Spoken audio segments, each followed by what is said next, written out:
నిశ్చితార్థం రోజు కుక్క పిల్లని, నిన్న కాన్ఫరెన్స్ లో సత్యాన్ని కాటేసి చంపిన ఆ శ్వేతనాగకు మా అమ్మాయి మీద ఎందుకింత పగ? ఖచ్చితంగా ఏదో బలమైన కారణం ఉండి తీరాలి, లేకపోతే ఆ శ్వేతనాగు మధుని ఇంతగా చేర్చేయదు. అయ్యో కరెంటు పోయింది.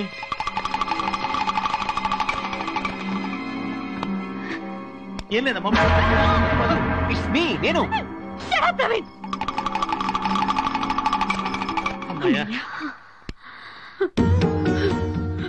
ప్రతి నాగుల చవితికి పూజలు చేశాను. అమ్మాయి సుఖంగా ఉండాలని ఎన్నో నోములు నోచాను. అయినా ఆ పాము నా బిడ్డ మీద పగబట్టిందంటే ఏ జన్మలో నేను చేసిన అపచారమో ఇలా అయింది.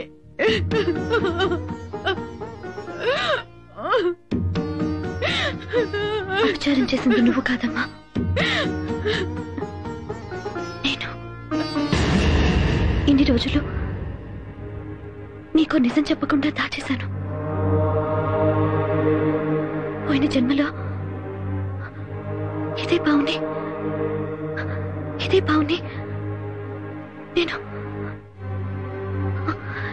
నేను నా చేతులతో చంపేశాను. ఈ విషయం నీకే తెలిసి అడవికి వెళ్ళినప్పుడు నాకు తాయితో కట్టిన స్వామి చెప్పారు. అయితే మనం వెంటనే ఆ స్వామీజీని కలవాలి. దీనికి పరిష్కారం ఆయన చేతుల్లోనే ఉంది. అవునన్నా. అది అడవిలో ఆయన ఎక్కడుంటారు? అది గూడెం దొరికి తెలుసు. వెంటనే మనం అడవికి బయలుదేరదాం.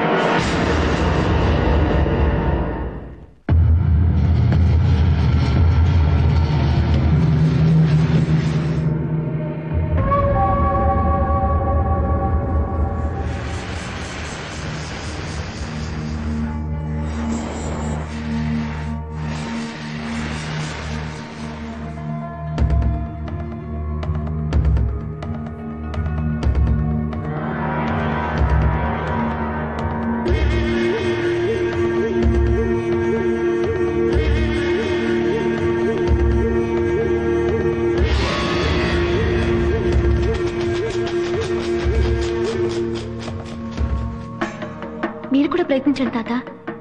అప్పుడు మీకు తాళపత్ర గ్రంథాలు చదివే అవకాశమైనా కలుగుతుంది, లేదా మీ కులదేవతైన వాసుకి కనిపించే భాగ్యం దక్కుతుంది. ఈ రెంటిలో ఏ ఒక్కటి జరిగినా మీ జీవితం ధన్యమైనట్టే.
తప్పు చేసిన వాళ్ళకి శిక్ష ఇదించే.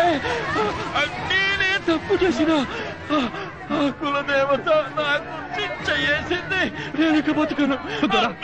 అంత మాటలకు దొరా, నువ్వు లేకపోతే గూడెమే లేదు దొరా. నిన్ను మేము బతికించుకుంటాం దొరా. శివంగి, దొరం జాగ్రత్తగా చూసుకో. నేను ఇప్పుడే పోయి స్వామిని పట్టుకొస్తా. దొరకేం కాదు దొరా, నీకేం కాదు దొరా, నీకేం కాదు దొరా. నేను ఇప్పుడే వస్తా. వెళ్ళండి.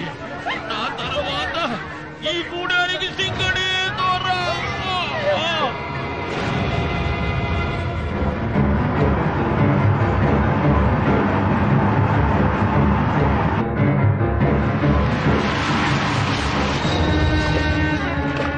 సామే సామే సామే సామే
ఏమేం చిరంగి దొరని కృష్ణ సత్యం కాటేసి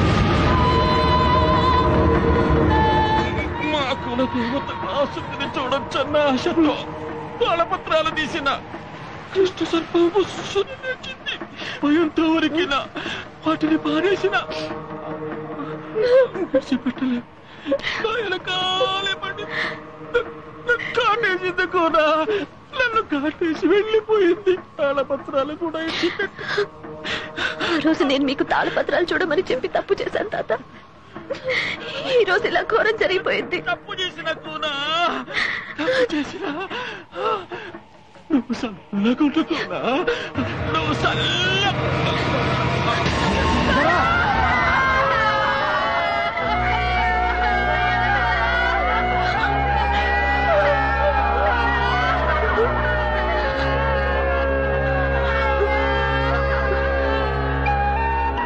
పోయేదొర మీద ఎన్నో ఆశలు పెట్టుకొని వచ్చాను. తీరా ఇక్కడికి వచ్చాక ఇలా జరిగింది. ఇప్పుడు ఆ యోగిని ఎక్కడైనా వెతకాలి. మనం ముందు వెతకాల్సిన యోగిని కాదు, కోయిదొర పారేసిన తాళపత్ర గ్రంథాల్ని. ఇప్పుడు అవెందుకు మనకు?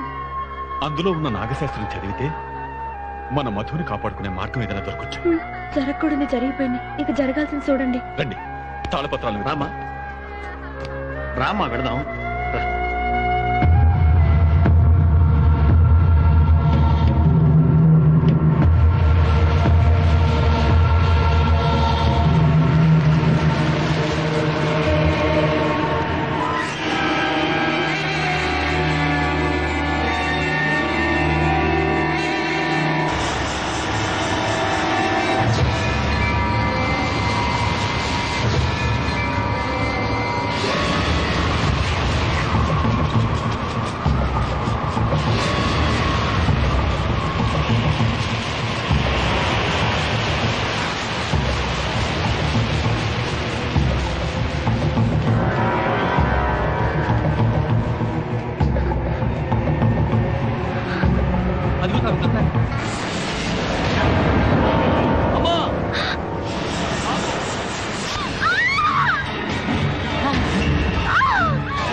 ఈ పరిస్థితుల్లో నీళ్లు తాకు, నిద్ర కూడా పోకూడదు. మధు మధు స్వామి చూస్తారేం స్వామి, నా కూతుర్ని కాపాడండి. స్వామి, ఆ రోజు పాము కాటేయకుండా మీరే తాయెత్తి కట్టారు. ఇవాళ తన ప్రాణాల్ని మీరే కాపాడాలి. స్వామి, మీరు కట్టిన తాయి విప్పేసి ప్రాణాల మీద తెచ్చుకుంది. శ్వేతనాగు శక్తి నాకు తెలుసు. పగబట్టిన ఆ శ్వేతనాగు కాటేయకుండా ఉండాలనే నా శక్తి అంతా ధారపోసి తనకు తాయెత్తు కట్టాను. తీయద్దని హెచ్చరించాను కూడా. ఇప్పుడు నేను చేయగలిగింది ఏమీ లేదు. స్వామి, తను బ్రతకాలి. తను బ్రతికితేనే ఈ దేశానికి మేలు జరుగుతుంది. నా కూతుర్ని కాపాడే శక్తి మీ ఒక్కరికే ఉంది స్వామి. అది ఏం కాదు మధు. ఈ పరిస్థితుల్లో తన్ను కాపాడే శక్తి ఒక్క ఆదిశేషుడికి మాత్రమే ఉంది. భక్తితో ఆరాధిస్తే ఆయన నీ ప్రాణాల్ని కాపాడగలడు. ఆరాధించే శక్తి కూడా లేదు స్వామి. భయపడకమ్మా, నేను ఒక్కటి మాత్రం చేయగలను. ఆ ఆదిశేషుడిని ప్రార్థించడానికి కావలసిన శక్తిని మాత్రం నేను నీకు ఇవ్వగలను. మధు కళ్ళు పోయేది. మధు మధు అది చీమలు పెట్టిన పుట్ట. అందులో పాలు పోస్తే పాము తాగడం అటు ఉంచి పాపం చీమలన్నీ చచ్చిపోతాయి. కానీ ఆ చైనాలో అదే పావులు కోసుకుని తింటారు. వాళ్ళు మనుషులే, మనం మనుషులే. పూజిస్తున్న వాళ్ళు కొరిగిందేంటి, కోసుకు తింటున్న వాళ్ళకు తరిగిందేంటి?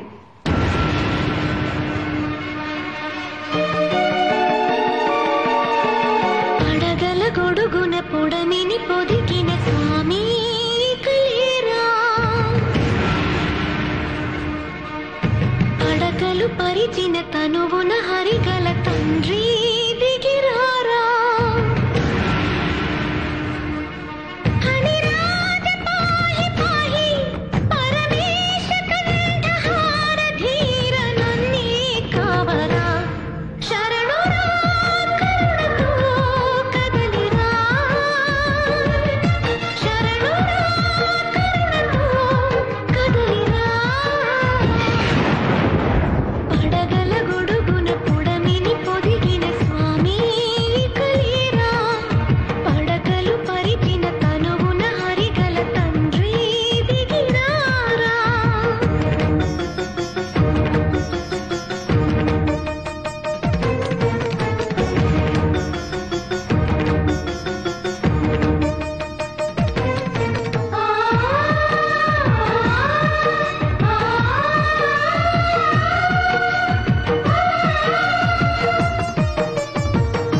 మీద రీసెర్చ్ కొనసాగించాలా లేక భక్తితో పూజించాలా అని సందిగ్ధంలో పడి అడవికి వచ్చాను. ఇక్కడ మీ వల్ల పావులకి దైవత్వం ఉందని తెలుసుకున్నాను. నేను చేసిన మేలు జన్మలో మర్చిపోలేను. ఆదిశేషుడి ఆజ్ఞ ప్రకారం ఈ శ్వేతనాగు నీకు ప్రాణదానం చేసి నీ పాలిట దైవంగా మారింది. దీన్ని స్వీకరించు. అలాగే స్వామి. దీన్ని అనునిత్యం భక్తితో ఆరాధించు. చూడమ్మా, ఈ నాగశాస్త్రం కోసం ఎంతో మంది ప్రయత్నించి తమ ప్రాణాల్ని పోగొట్టుకున్నారు. ఆఖరికి ఇది నీకు దక్కింది. అది నీ అదృష్టం. ఇందులో అంశాలని పరిశీలించి పరిశోధించి నాగజాతి హాని కోసం కాకుండా మానవజాతి శ్రేయస్సు కోసం ఉపయోగించు. స్వీకరించు. స్వీకరించు. శుభామస్తు. విజయం. ఉంది, పాము ఉంది, పగ ఉంది, మంత్రం ఉంది, మహిమ ఉంది. కాదనే వాడిని రమ్మనండి. కరకరా నవిలేస్తాను, మిరమిరా మింగేస్తాను, నవిలేస్తాను, మింగేస్తాను. రమ్మనండి.